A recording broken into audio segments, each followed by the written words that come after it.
Hey, everybody. I love you. I'm so excited to be here and to chat about chapter 5 with you all about influences. And I think we're going to have some really great conversation tonight. So we'll go right to it. So, first thing up in this chapter is influences. And he talks about the importance of what we feed our mind and who we spend our time with and what we surround ourselves with, right? And so he talked about you expect whatever you are thinking about, and that is what is going to give you your results. So if you're thinking about negative things, guess what? You're going to get negative results. Ask me how I know. But my first question that I would like to ask for discussion tonight is, what are you ingesting? What is it that you are putting into your brain or that you are learning and teaching yourself that is the clear water that is pouring into your glass? So does anybody want to share what their clear water is that is transforming and bringing them the clean water and results that they're looking for? Jesus. Amen. Jesus every morning. That's the most important one. Yes, I agree. For sure, I agree with that. I get up every morning at 5:15, read my Bibbly, pray, and also I listen to a lot of podcasts or read books or something that keeps me close to the fire. I like to listen to people who are seven-figure earners talk like about anything because I just like to understand how they think so that I can think like them. And that really helps me because they describe like challenges along the way and things like this. Is not just in network marketing, just in business, period. But it just really helps when you hit a challenge because if you've been listening to people who are ahead of you, they kind of describe like this is to be expected, and you're just like, oh, well, that's exactly what they said was going to happen, and you don't like freak out. Like you can respond to adversity better because you just know it's normal and part of the process, and it doesn't have to shut you down. You just get up and keep going. So I like to listen to people who are ahead of me. Love that. That's so smart. And that kind of takes us into the next part of the book a little bit too. But first, we're going to touch on social media. And it was so fascinating to me to read this section in the book and then reflect on how much media affects our mentality. And I happen to stay with a lady a few times a week, and she loves watching the morning news. And I'm telling you how, after reading that little portion in the book, how much my eyes were opened to all the fear mongering and all of the negative things and all the scary stuff. Well, guess what? I love that we have the opportunity to counteract that in our business and on social media, bring hope and to bring life and to attract people to our social pages because we're adding value. And so, first question, we'll get to the adding value in a second. First question, though, is how do you safeguard yourself from the negative pull of social media? Or what routines have you set up to not get sucked in? Anybody have anything they want to share? Kayleen, I do. Because here I was thinking I was doing a great job. And then they go in there and talk about crime podcasts being bad. And I was like, well, at first I wanted to argue because that's my first tendency. And so I'm like, I don't think it's bad. Like I deserve my brain break if I want to listen to a crime podcast. But then I was like, well, how do I feel after a crime podcast? And honest to God, I love them. Like true crime, I think like a criminal psychologist, I would have been great at that. But how I feel afterward is heavy, paranoid. Like I'm telling y'all, I heard a cat outside my window a minute ago, and my first thought was someone's luring me out there to kill me with a cat. And so, I mean, I don't ever feel any better or like, so anyway, they were right. And so last night I had to drive home from Atlanta and from a soccer game. And so my first thought was I should listen to something And then I was like, oh, I could listen to Dateline. No, I can't listen to Dateline NBC. What can I learn? And so just kind of even that, like, we are so quick to justify why we deserve the thing, when really it's like, it's not about what you deserve. It's about, is this going to serve me and get me where I want to go? So there's that. No more crime podcast. That was great. That was great. Anybody else?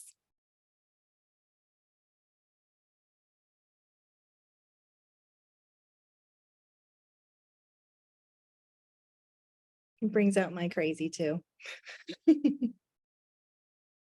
Okay, next question.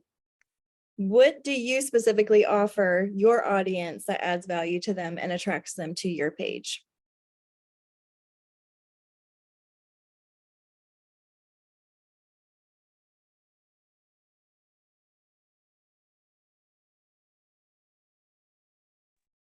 Anybody?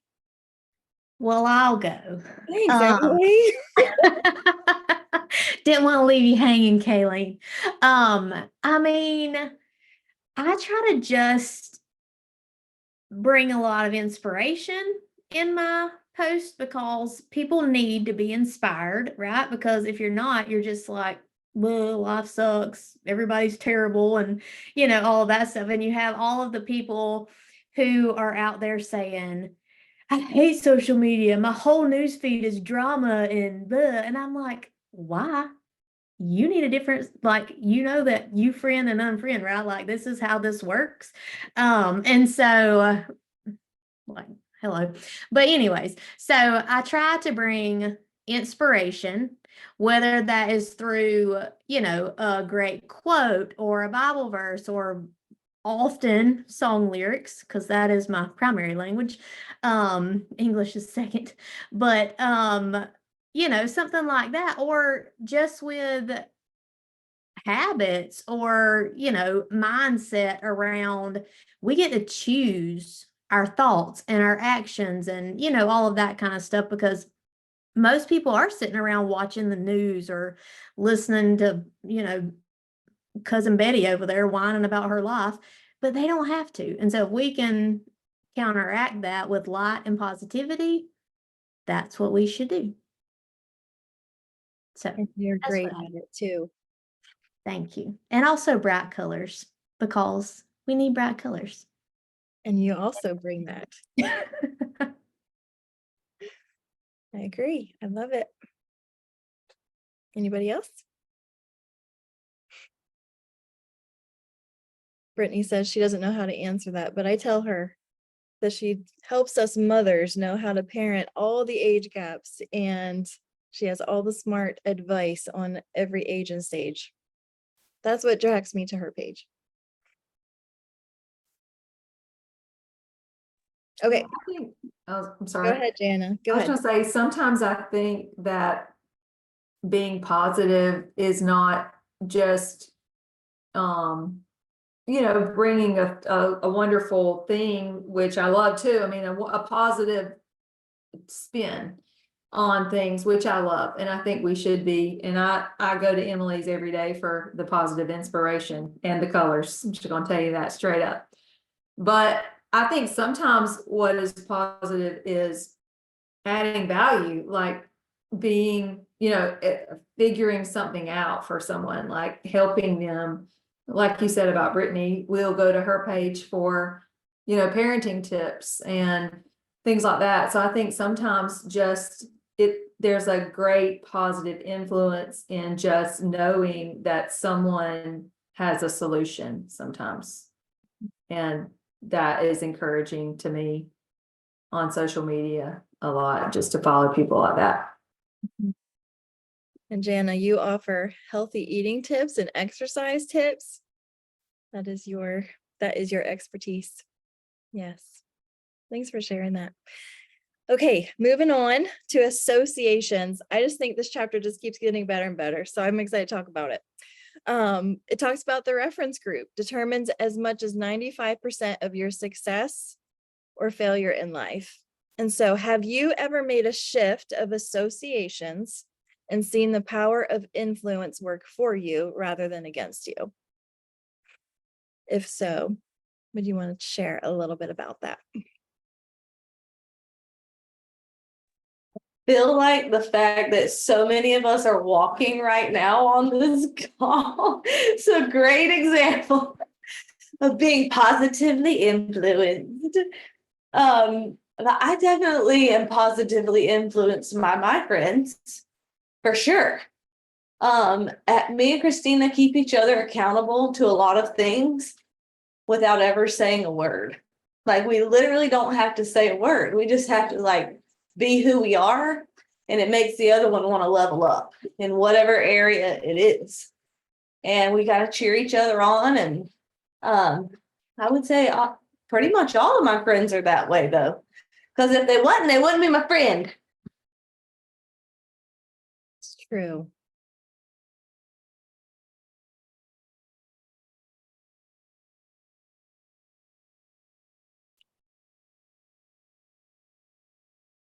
Kayleen, will you ask the question one more time? Yes. Have you ever made a shift of associations and seen the power of influence work for you rather than against you? I will say, when I joined the fitness world and started associating with my fitness friends outside of that, there were definitely choices that were influenced positively. Like, you're not going to be the only one at the restaurant when everyone's ordering grilled fish and veggies, and you're not going to be the only one going, I'll have 4 beers and fried tenders and bring me them corn nuggets. Like, you're just not going to be. You're going to be influenced to, and I mean, for good or bad. And then the other way around, like, I know my friends to call if I want to go grab a cocktail and a sugary treat. I know exactly, like, so yeah, I've seen it work for me. I've seen it there. And then I have seen it in parenting groups. Like, if I'm talking to my mom friends from the youth group about a particular problem, and this is, I mean, listen, I was part of the secular crowd for about 40 years. So this is not hating on that, but then I'm problem solving the same problem with a group of my secular friends. It is totally different. Conversations different, the solutions are different, the attitudes are different. So yeah, I have some very wise secular friends, so I'm not saying it's always bad. I'm just saying it's different. So anyways, I would say that. Those are great examples. Very good. Yes. Okay, mentorship. You can have almost any mentor you want. Isn't that awesome? This is the blessing of social media and internet and all the things. So, who and through what resource do you consider your mentor?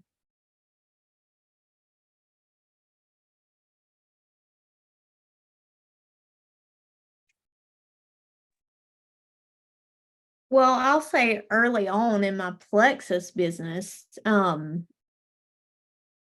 I mean, Facebook really came in clutch, because I didn't have me and Brittany were not connected, so I'm not hating on Brittany, okay? But I didn't have any, like, strong leader who was ahead of me to look at to know what to do, right? And so I discovered Rebecca Folks and Sarah Marble and Andrea Mitchell and Sonia Dudley, and I learned so much of what I know now.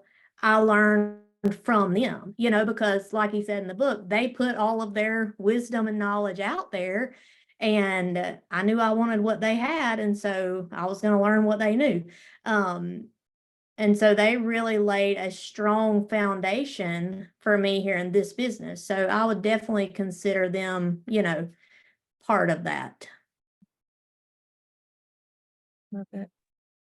Yeah, I don't know how y'all talk and walk on this thing so fast. I just had to slow it way down or I would fall off and break my neck. But I mean, definitely books. Several people on this call. But also, I mean, I've hired like a life coach. I feel like that has been huge.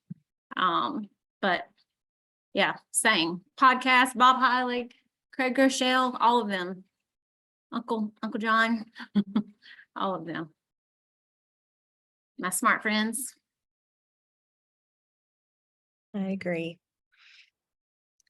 Okay. Yeah, I will say that I think that some of y'all can relate to this, just at times in your life, not even knowing people that are wanting to level up. Like you had to read a book to, find that, and just not, it doesn't mean the people weren't, good-hearted people, but they just weren't really wanting to excel. They were okay with, where they were at, and that if that's what you choose, that's fine. But I think people honestly long for that. And I believe God calls us to more always, but just having the influences of a huge team of people that you can just constantly go to for mentorship and leveling up and coaching, and people who can tell you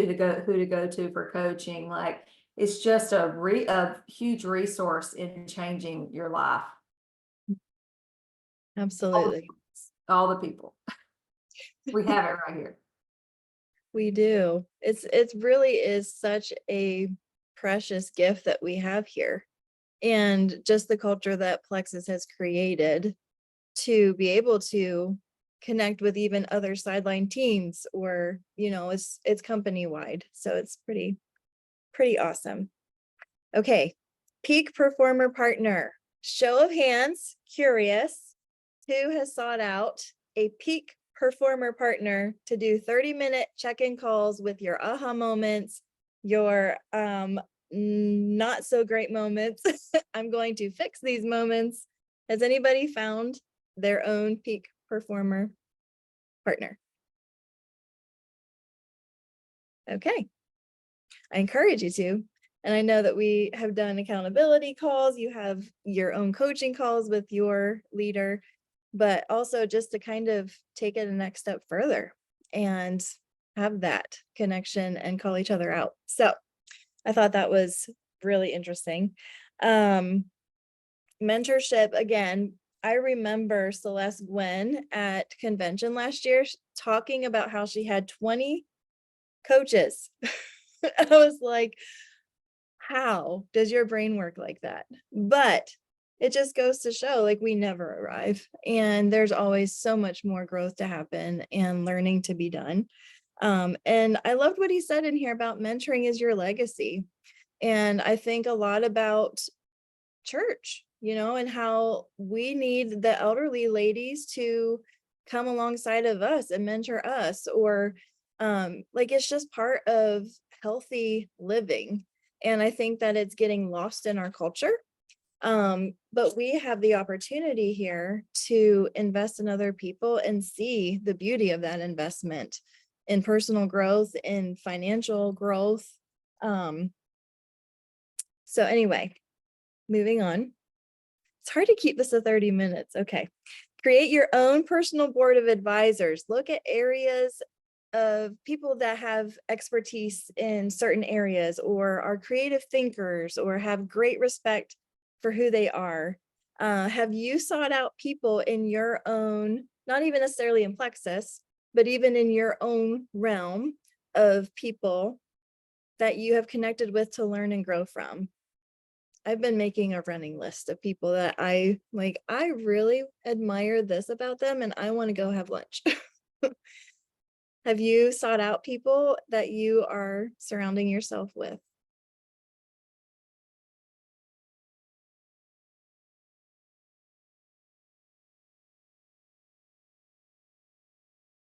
Okay. That wasn't really any specific question, but environment. I thought this was really interesting just because I love houses. And when he talked about going to a whole other environment and looking up at this beautiful scenery and these gorgeous houses up on the hillside, I mean, that spoke to me. And that's one of the reasons why I started my Plexus business, because we were stuck in a small rental and I was highly motivated to move my family out of there. Environment was very important to me. So anyway, my first question is, how have you changed your environment, or the views that you have? What are they now? And why was it important to you to change them?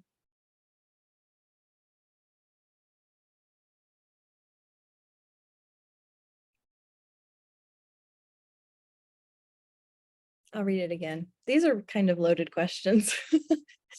How have you changed your environment or your view? What are they and why are they important to you? I changed my office environment because we have, the overhead fluorescent lights. So I've strung up Christmas lights, just the white ones around the whole top of the room.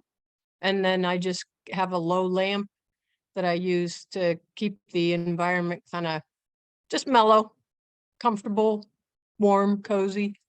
Mhm. So you changed your work environment. Love it. Yeah.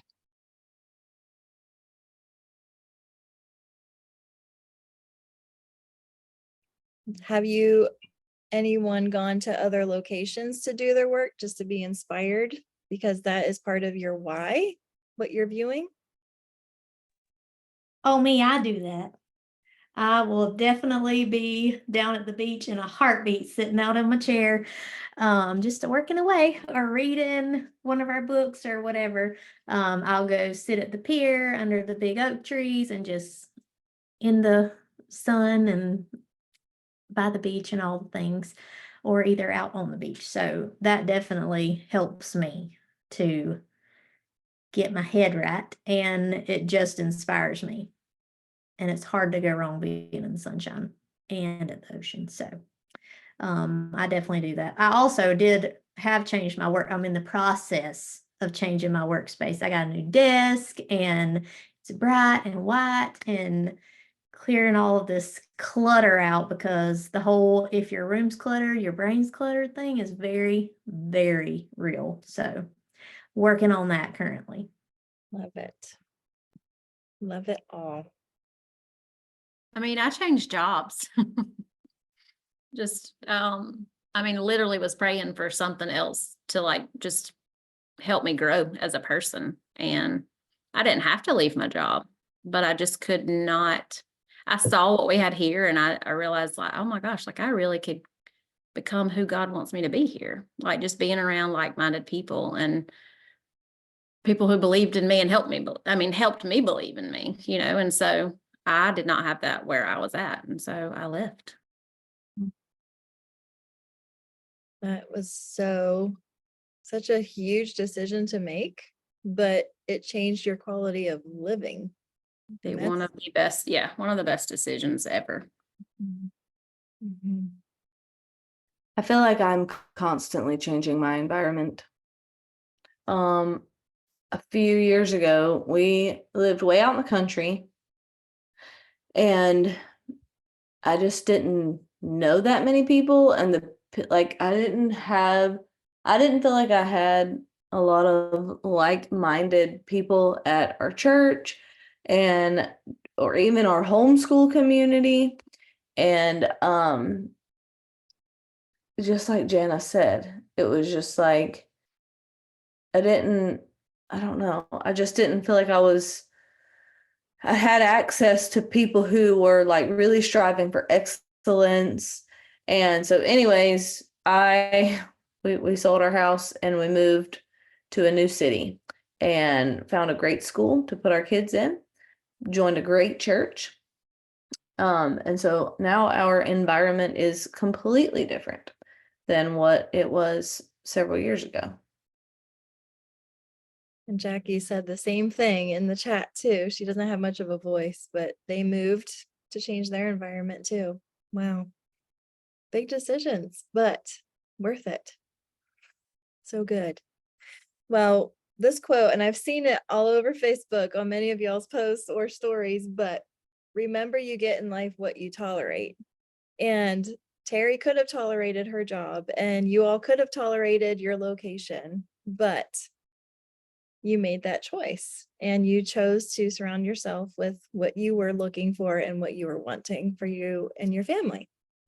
So my last question is, what standards have you set that you once tolerated, and how has that changed your quality of life? So, and a lot of you already said some, but have you created a standard, maybe with dealing with people or what you allow? I loved when he talked about figuring out your 3-minute people, your 3-hour people, and your 3-day people. And that kind of helped me compartmentalize a little bit as like, okay, I have tolerated long conversations with my 3-minute people, or here's a standard that I started to set. Has anybody had experience with that they want to share about?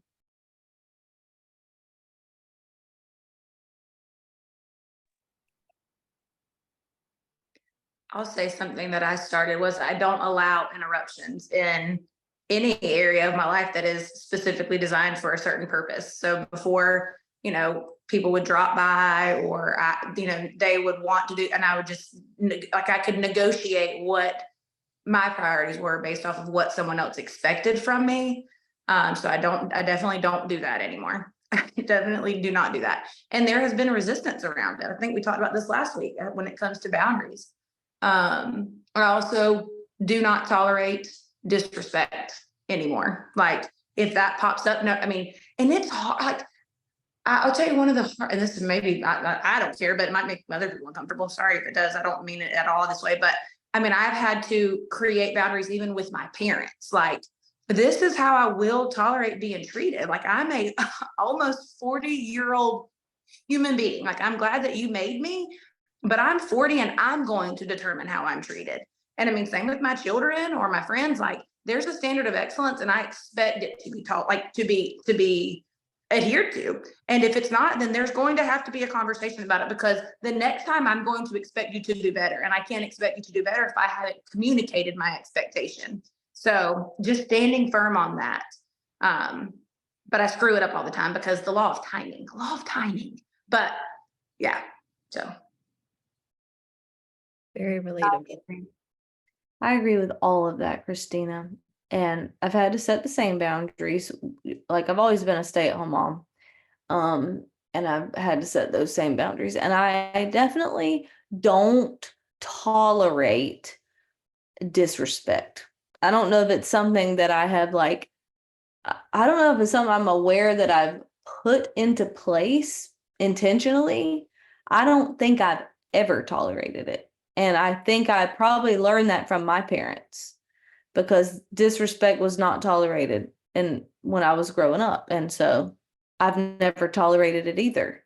And so that was one thing when I first started building my team, when I would have one of my leaders feel disrespected by someone on their team, I just felt very confused by that. Like, why does this person keep feeling disrespected? I don't ever feel disrespected. So that was kind of hard for me to figure out. And I think it's because of exactly what it says in that chapter. People will treat you the way you allow them to, and you have to teach people how to treat you. Not just respect you as a person, you have to teach people to respect your time. That was a good point he made in the book. That's another thing that I've had to learn how to do, is teach people how to respect my time. I think my people know that I love them, but every single person on my team that I'm engaging with, they know that my life is very full and they respect that. And then when I am able to invest time, I feel like it's much appreciated because people value my time, but I've taught people to value my time. Yes. I've learned a lot since coming to Flexus. What things add value, what things don't, and what's acceptable, what's not. And I love that we can learn here. It's a safe place because you are loved and cared for, and it just takes a willingness to be teachable and to continue to grow. So it is past 9:30, but thank you everyone for your answers and participation. So I'm excited for our last chapter next week. All right. Have a good night. See ya.